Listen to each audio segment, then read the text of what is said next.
Hola, bueno, hoy es 22 de noviembre del 2024. Se nos acerca ya diciembre. Muy bien, en el día de hoy, en esta tardecita voy a hacerme referencia aquí a el seminario o capacitación, la segunda parte de la intervención del doctor Andrés Arteaga de Medellín. Esto fue un seminario online que estuvimos del 21 al 25 y qué extraordinario. Yo estoy revisando nuevamente aquí en OneDrive la intervención del doctor y voy a referirme puntualmente a algunas y socializar más que todo, porque aquí hubo como unos 30 abogados a nivel nacional y todos con unas inquietudes lo más de interesantes. El día de ayer pues subí el tema que se trató sobre lo que es si hago una teoría del caso. Bueno, eso no viene a más explicaciones. Entonces en esta ocasión puntualmente los temas que los voy a revisar aquí pues tiene que ver particularmente con varios aspectos. Por ejemplo, se va a hablar, ahí se va a escuchar, hablamos del testigo común o lego, el testigo, el perito y el testigo experto, y entonces les voy a mostrar los radicados sobre ese temario.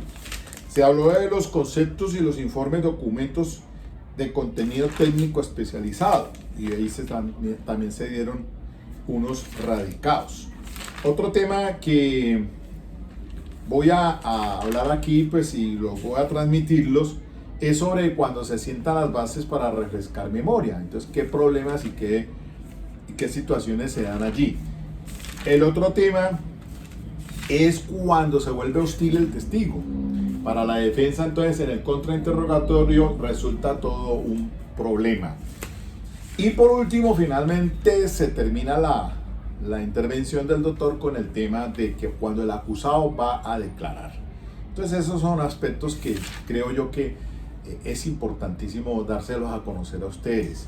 Entonces, por ejemplo, aquí él está hablando, el doctor habla aquí sobre el testigo común, el perito y el testigo experto, que son tres cosas muy diferentes. Entonces escuchémoslos.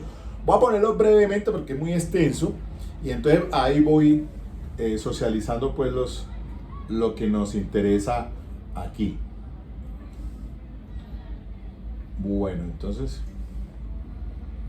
arranquemos pues. El artículo 403 que nos habla de lo que viene siendo la impugnación de credibilidad de testigos. Alguien que me lo pueda leer, por favor. El artículo 403 de la ley 906. Un poquito que la tenga a la mano allí. Por favor. ¿Perdón?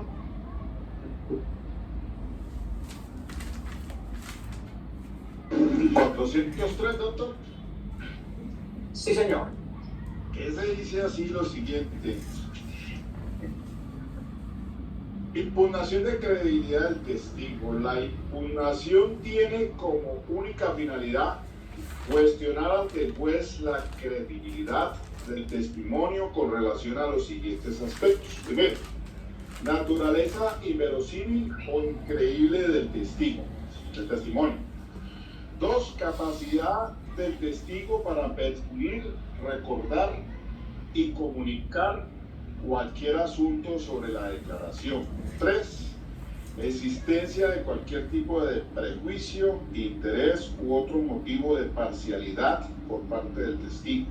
Cuatro, manifestaciones anteriores del testigo, incluida aquellas hechas a terceros o en entrevistas, exposiciones, declaraciones juradas e interrogatorios en audiencias ante el juez de control de garantías.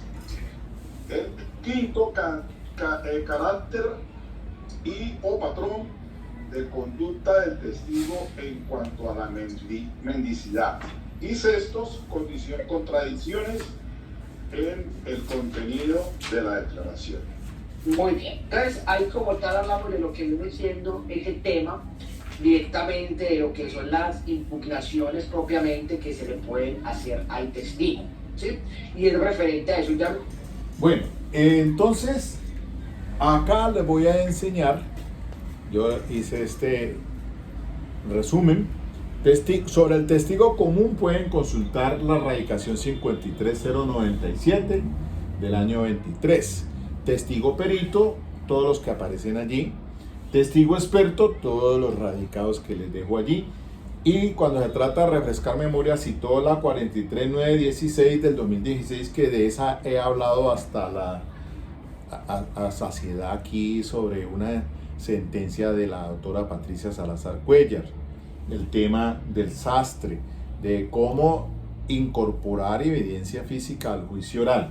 Esa es la 43916 de la doctora Patricia Salazar Cuéllar, que siempre se la recomiendo. Y por acá aparece esta otra. Además, cuando el acusado renuncia a su no autoincriminación y declara, entonces aparece el radicado 41198 del 2015. Ahí resultó una discusión muy interesante porque yo le explicaba al doctor pues que en mi caso de feminicidio agravado atentado, pues yo ofrecí al acusado para que declarara, y eso fue lo que en la última, pues la práctica de la prueba de la defensa, él declaró el 16 de octubre. Cerré con eso, cerramos pruebas y ya. Pero entonces se dio una situación allí que van a escuchar ahora, cuando uno de los intervinientes, el doctor Jonathan, creo que es el que dice que en una audiencia, que no, pues no con su cliente, sino en una audiencia que intervino, el acusado interrogó. Entonces, pero fue tan nefasto que pues aumentó su incriminación. Entonces eso es lo que, particularmente eso no se había presentado. Entonces, ¿qué pasó allí? ¿Qué sucede allí si es recomendable o no? Pues permitir que el acusado interrogue en su defensa material. Esto es una situación sui generis, ¿no? Normalmente uno, pues una cosa es que renuncie a declarar, a su no autoincriminación y que declare, eso es un punto.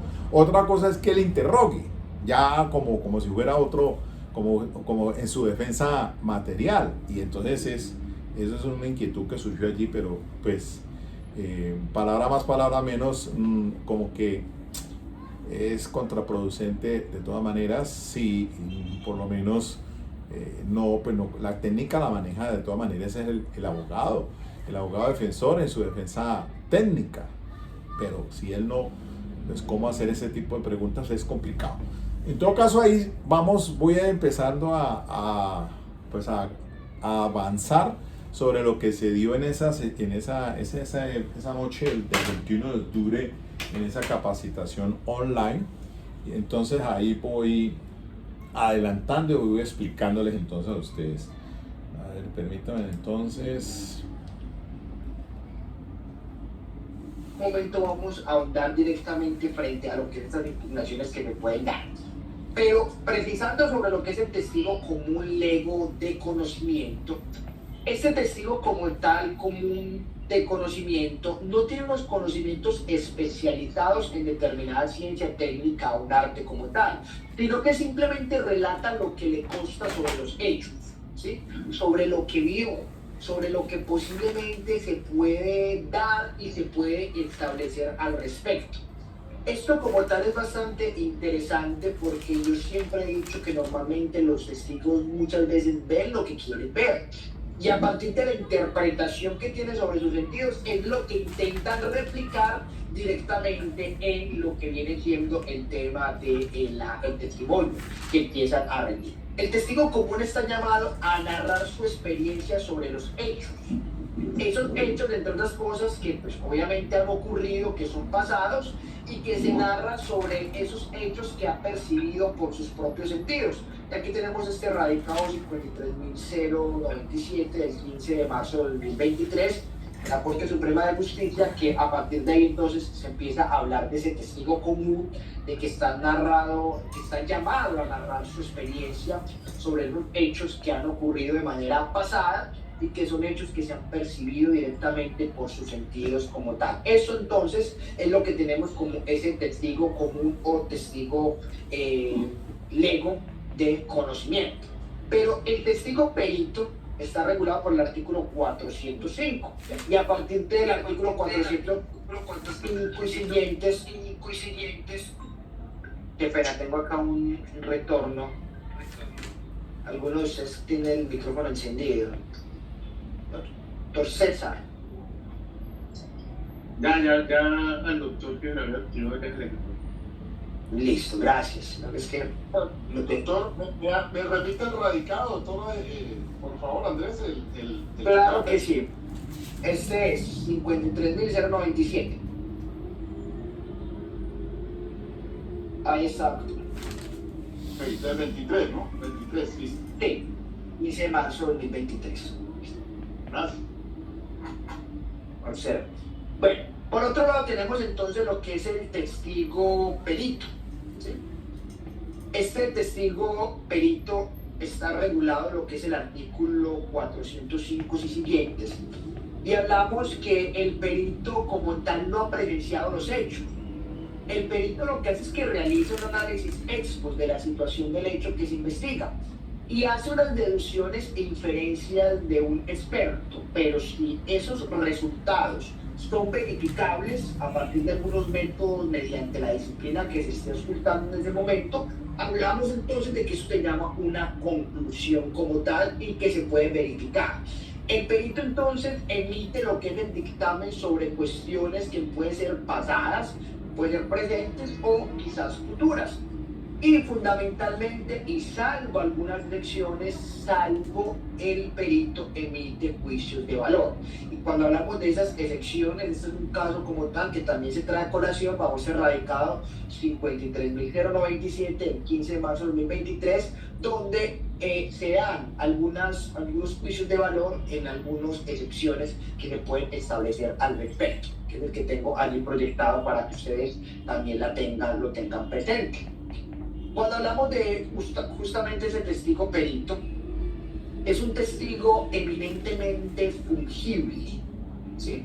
Intercambiable, homologable. ¿Por qué? Porque precisamente está utilizando lo que viene siendo una relación o un peritaje, una experticia directamente sobre unos hechos quizás pasados, expos que posiblemente podrían la situación como tal. ¿Alguien levantó la mano? Eso lo estoy viendo acá. No, bueno, me parece escuchar que alguien había levantado la mano. Entonces, bueno, aquí aclaro algo, mire, cuando se trató del caso de Johnny Rodolfo Leal, creo que fue el segundo, un perito, el segundo que llevó el fiscal y el doctor Sebastián, ya me acordé, sí. ¿Por qué? Hay un rifirrafe ahí con la defensa que se opuso, que porque lo que pasa es que era la médico, la perito, ya no estaba en medicina legal y estaba por ahí en España, no lo localizaron, no se pudo conectar. Entonces, en ese caso se solicitó un perito homólogo. Fue el doctor Sebastián el que habló, porque hizo, creo que la médica había hecho la necropsia médico-legal de la señora, la mamá. Y entonces en ese caso, pues como no estaba la perito, sino en España por allá, ya no estaba en medicina legal, se había retirado, entonces se llamó pues a declarar al perito homólogo, y eso es lo que está diciendo allí el doctor. Vamos a ver el testigo experto. Como tal, entonces, tenemos esta situación de ese testigo eminentemente intercambiable homologable. Hay varios radicados aquí que se los voy a listar, esto se los haré llegar en su momento ya con el doctor Giovanni, para que ustedes justamente son los que lo tengan allí presente y que en efecto podamos tener, ¿cierto? Para que entonces lo podamos compartir como tal y tengamos estos radicados ahí directamente quienes les gusta leer sentencias y los tengan allá a mano en el momento que lo puedan utilizar. Ahí entonces es donde se empieza a hablar de lo que viene siendo la prueba pericial, el artículo 405, las prestaciones de servicios de los peritos, los números de los peritos. El artículo 405 nos establece lo que es la procedencia de la prueba pericial. La prueba pericial es procedente cuando sea necesario efectuar valoraciones que requieran conocimientos científicos, técnicos, artísticos o especialidad. precisamente en virtud de esta El experto. especialidad o esta condición puede haberse formado el deponente. Y acá tenemos también otro radicado que es interesante para que ustedes lo revisen, el 45.711 del 22 de abril del 2015. Otra sentencia también ahí para que lo puedan tener presente. Está hablando del testigo experto. Como regla general, ese testigo experto es una persona que presenció o estuvo en el lugar de los hechos y que además tiene conocimientos especializados que pueden aplicarse al caso concreto. También cuando se trate de documentos, de contenido técnico especializado, de informes que requieran un testigo experto. Y ahí tenemos entonces lo que es el artículo 429A y el inciso segundo del artículo 431. El artículo 429A como tal nos va a establecer lo siguiente, me permito leerlo para ustedes. Los elementos materiales probatorios, evidencias físicas de información legalmente obtenida, recopilada o producida por las autoridades administrativas en desarrollo de sus competencias y con observancia a los procedimientos propios de las actuaciones disciplinarias, fiscales o sancionatorias podrán ser utilizados e incorporadas a las indagaciones o investigaciones penales correspondientes sin menoscabar los derechos y procedimientos establecidos en la Constitución Política. Los conceptos, informes, experticias y demás medios de conocimientos obtenidos, recolectados o producidos por las autoridades administrativas en desarrollo de sus competencias podrán ser ingresados al juicio por quien lo suscribe por cualquiera de los funcionarios que participó en la actuación administrativa correspondiente o por el investigador que recolectó o recibió el elemento material probatorio o evidencia física.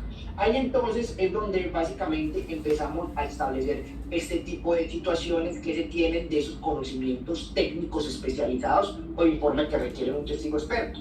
Excepcionalmente también hablamos de que las autoridades de tránsito podrán emitir conceptos técnicos de la responsabilidad de un siniestro, un choque, las cuantías de los daños.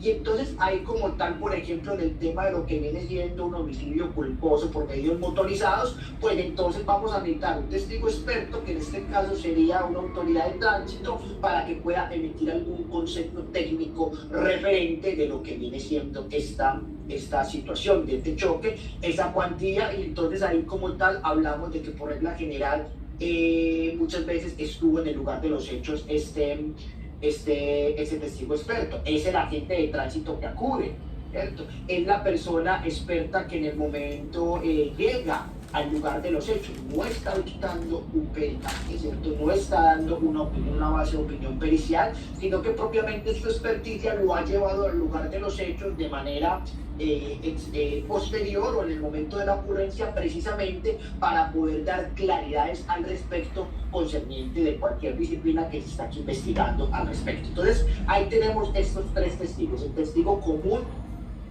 de conocimiento, o tal vez que muchas veces conocen como el testigo lego, el testigo perito y el testigo experto como tal que se tiene allí. Bueno, los tres, ya listo, hasta ahí entonces hay que remitirse a la lectura de las sentencias que cita allí el doctor Andrés Arteaga. Bueno, listo. Por la cuestión de la brevedad, el formato no me da sino como a 35 minutos desde mi iPhone, entonces voy a acelerar. Ahora, hay otro tema que se entró a discutir allí, después de esta parte, pasamos a otra, y se discute sobre la impugnación de credibilidad, sobre, por ejemplo, una denuncia en la cual el testigo va a declarar a juicio oral y él se contradice con lo que dijo en la denuncia, pero la denuncia no puede incorporarse como prueba, como tal, los jueces no lo permiten. Entonces consensuamos que, pues dice el conferencista, que debe, para que quede como incluida en el contrainterrogatorio como impugnación, pues que se quede la parte que dice, que se contradice de la denuncia, no la denuncia como tal, como documento, porque no lo permiten la judicatura. Una entrevista, por ejemplo, ustedes saben muy bien que las entrevistas no pueden ser introducidas como prueba. Entonces, ahí se presentó esa discusión. Entonces, vámonos para esa partecita que me parece importante. A ver, voy a adelantar por aquí. Intervención del doctor. Pues no está de más practicarlo para saber si se va a valorar o se va a solicitar para posterior valoración por parte del juez en su sentencia. Eso es un criterio, pues... Habla el doctor Daniel Esteban. Una orilla muy humilde, pero sí me gustaría si aquí ya alguien de Bogotá, distinto a quien habla, le ha tocado bajo esa modalidad de incorporación, sería bueno escucharlo, pero así es la forma como yo pues suelo hacerlo sin necesidad de solicitar la incorporación de dicha documental. Doctor Andrés, gracias. Gracias. Sí, el doctor dice que no solicita pues que se incorpore el documento como tal, sino que se sientan las bases probatorias y entonces en ese contrainterrogatorio y usted dijo, pues entonces allí es que se utiliza el documento para que quede allí la contradicción manifiesta y que lea ese documento o esa entrevista o ese informe y entonces se sopese, pero no que entre como documento. Entonces responde el doctor. Bueno, el doctor Jonathan, ahí vamos dando levanten la mano por favor y ahí lo vamos escuchando. Doctor, qué pena la pregunta es muy amable. Doctor, con respecto a lo que manifiesta el doctor Daniel. El doctor Jonathan Morán. Yo litigo aquí en Bogotá y pues a nivel nacional también he tenido la oportunidad de hacerlo. Pero aquí en Bogotá nunca, y también coadyuva ampliamente lo que manifiesta el doctor Daniel, y es bien novedoso, aquí los jueces nunca manejan esa situación así. Es decir, yo por desconocimiento tampoco, por falta de lealtad también le digo a usted, nunca lo he intentado hacer, pero es que el criterio aquí de los jueces es que dicen que las entrevistas no pueden incorporarse al juicio. Esa clase de documentos no se incorporan, entonces para mí es de pronto novedoso tratar de hacerlo, pero aquí los jueces no lo manejan de esa forma. Muchos juicios, en muchas cosas uno se da cuenta que ellos simplemente lo valorarán en su momento de la sentencia, tendrá uno la oportunidad de hacerlo en su alegato final y estas cosas, pero nunca lo he visto que se haga de esa forma y pues atendiendo que pues es amplia la experiencia en ese sentido, doctor Andrés. Doctor, yo puedo participar de la experiencia que tuve eso fue el hace 16 de este mes que presenté los testigos. Entonces, la fiscalía presentó en un caso de feminicidio agravado tentado que estoy llevando, entraron a juicio el perito, el médico que hace una valoración de constatar físicamente si tiene agresión física, psicológica, el tema patrimonial y el sexual. Pero me llevó el fiscal una trabajadora social con ese examen en el tema del feminicidio, el Danger Assessment, un protocolo. Eso no es un estudio pericial, sino un protocolo. Y la trabajadora social en su informe me sesgó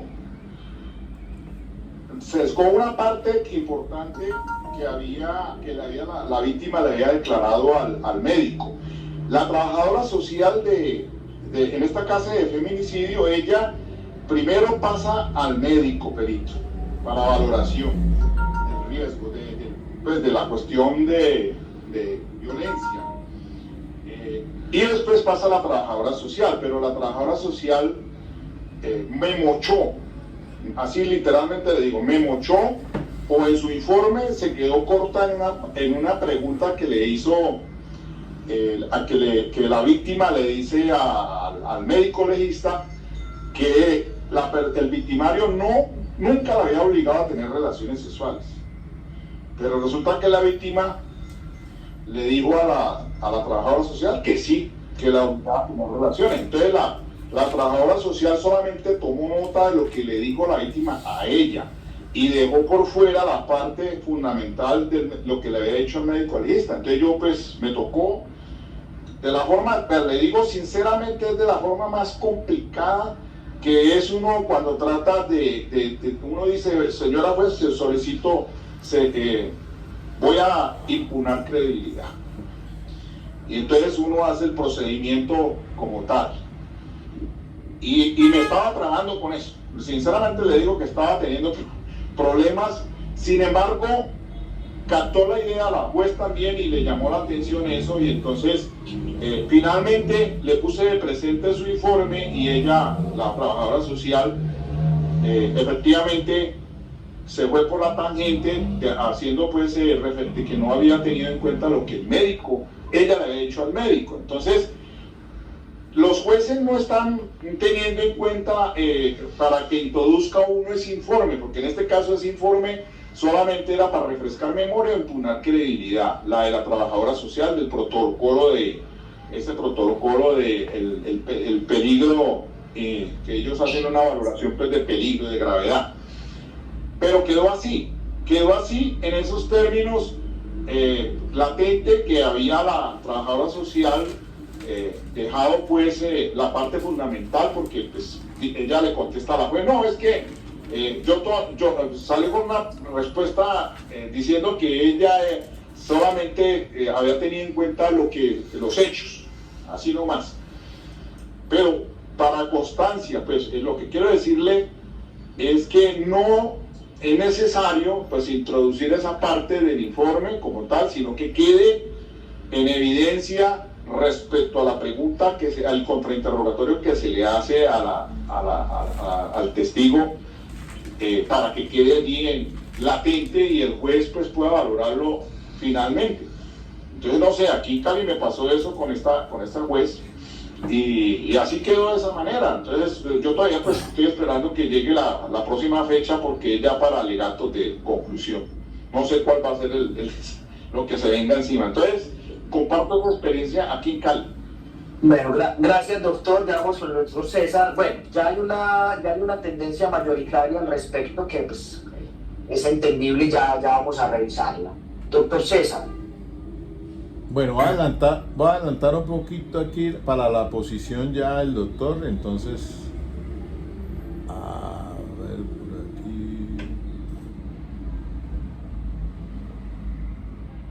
por aquí. En su momento, otro nombre y otro alias. Entonces, la fiscal no tuvo la precaución de hacerlo, pero pues digamos que sí lo hice, y en ese orden de ideas, cuando yo impugné la credibilidad entre las bases, pues lo que yo le dije al juez era que esa entrevista, por favor, la tuvieran en cuenta, o la incorporé, para impugnar la credibilidad al testigo. Digamos que eso es como lo que funciona, más que todo aquí como en el norte del valle, funciona esa categoría. Si uno efectivamente, digamos que deja esa entrevista por fuera, pues digamos que el juez no le daría no tendría como la base para mirar si el testigo es mendaz o es mentiroso. Entonces, pues comparto la experiencia, inclusive porque mi cliente, para la fecha de los hechos, se encontraba, es de Tuluá, pero se encontraba en un establecimiento carcelario en Cómbita, Boyacá, y sin embargo la fiscalía pues está insistentemente en llevarlo a un juicio, o lo llevó a un juicio, entiendo pues por lo menos todas las certificaciones. Eso es como la experiencia por la que les quería compartir, compañero. Pero ahí se incorporó fue la entrevista, ¿verdad? Sí, señor, sí, la entrevista que le había rendido en su momento. Bueno, gracias, doctores, pues por esas previsiones, de verdad que pues muy enriquecedoras, conociendo pues cada una de las experiencias, justamente el doctor Jonathan, el doctor Daniel, el doctor César, el doctor Escobar, justamente pues son posturas de que básicamente son acertadas, ¿cierto? Y acertadas en el entendido de que pues de la práctica como tal, justamente pues desde la experiencia y aquí en Antioquia, pues lo que le decía ahorita el doctor Daniel, pues sí se ha presentado el asunto en el cual se incorpora lo que es este fragmento y se solicita que se tenga en cuenta, ¿cierto? Que solicita que tenga en cuenta directamente para la valoración del juez en lo posterior a lo que viene siendo el tema de la sentencia, ¿sí? Y ahí como tal entonces es donde pues se logra impugnar esa credibilidad y básicamente pues se le manifiesta dicha situación al despacho. Son situaciones mediante las cuales se dan y se tienen directamente conociendo esas prácticas que quizás muchas veces algunos jueces no se aplican de cierta manera, y lo que ustedes nos dicen desde la experiencia también es muy importante, porque muchas veces cuando se le impugna la credibilidad se entiende entonces que eso es un tema que entra en valoración directamente en la etapa de alegatos de conclusión y que justamente el juez lo debe tener en cuenta. Pero miren que de la experiencia justamente que ustedes mismos han comentado, pues hay algunas situaciones en las cuales se solicita directamente que ese fragmento sea tenido en cuenta precisamente para luego podernos pronunciar al respecto desde lo que es la valoración y desde lo que es la apreciación al respecto. Entonces, hay una previsión frente a lo que es el tema de la denuncia, pues la denuncia no es un elemento de prueba, tienen absolutamente toda la razón de la presión que se nos da, y en efecto, pues bajo ninguna circunstancia pues se tendría que incorporar. Voy a pero el suspender, fragmento como tal, el formato no me da más. Es lo que se hace, lo que se trae a colación y que muchas veces desde la práctica pues lo hemos solicitado con respecto para que se tenga en cuenta esa parte donde se dice una cosa en esa entrevista o en esa denuncia o en esa declaración anterior y en juicio se está diciendo otra muy distinta. Esa parte es la que se busca que se incorpore precisamente para tenerla presente. Es cuestión de la estrategia, bueno, y muchas veces pues de conocer directamente cómo algunos jueces lo aplican. Insisto, Antioquia se aplica de alguna manera. Ya vimos que por allá al norte del Valle del Cauca pues también quizás se ha tenido como esa situación, pero justamente pues en Bogotá al parecer no. Entonces ahí tenemos pues varias situaciones para analizar y para comprender. Listo, gracias doctores pues por esas precisiones, y al respecto entonces se tienen ahí presentes para lo que sigue. Avancemos un tanto porque quiero llegar acá a otro punto. Y es sobre lo que viene siendo el asunto de este tema de la demostración, ¿cierto? De la demostración real, física, material y tangible. Cuando consiste en lo que viene siendo un objeto material, porque quiero pasar rápidamente a lo que viene siendo los tipos de preguntas que se tienen y la parte para poder refrescar memoria y sentar las bases probatorias.